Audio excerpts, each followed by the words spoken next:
শক্তি, ধর্মনিরপেক্ষ শক্তি। আমাদের স্লোগান হয়তো ভিন্ন, পতাকা হয়তো ভিন্ন, কিন্তু শত্রু দমনে, দেশ রক্ষায়, দেশপ্রেমিক ভূমিকা পালনে ভারতবর্ষের কোন অংশের লোকের চেয়ে আমরা কম নই। তো বন্ধুরা, কেন কথাগুলো বলছি? যেহেতু এই মনোবাজারে এই জনসভা, মনোবাজারের সুধী নাগরিক বৃন্দ গত 5 বছর এই মনোবাজারকে একটা অবরুদ্ধ, এটা অত্যাচারের, শোষণের, অপমানের একটা খোয়ার হিসাবে তৈরি করে রেখেছিল। তারা ভেবেছিল মনোবাজার সবসময় 2-4 জন সমাজ বিরোধী গুন্ডা এদের পদতলে থাকবে।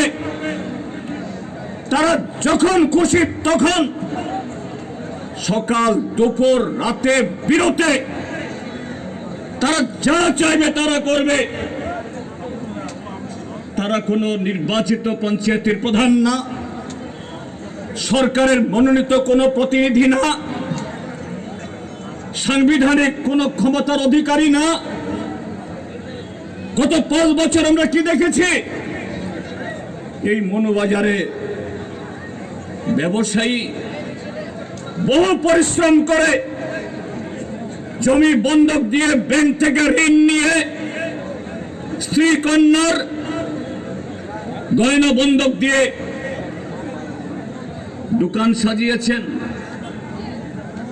ব্যবসা করে নিজের পায়ের উপর দাঁড়িয়ে সংসার চালাবেন। ভারতীয় জনতা পার্টির নামধারী কয়েকজন গুন্ডা সাত সকালেই বা দিন দুপুরেই কি বাজার বার, কি গড় বাজার, মনো থানার পুলিশের সামনে এক দোকান লুট করবে, আবার মারধর করবে।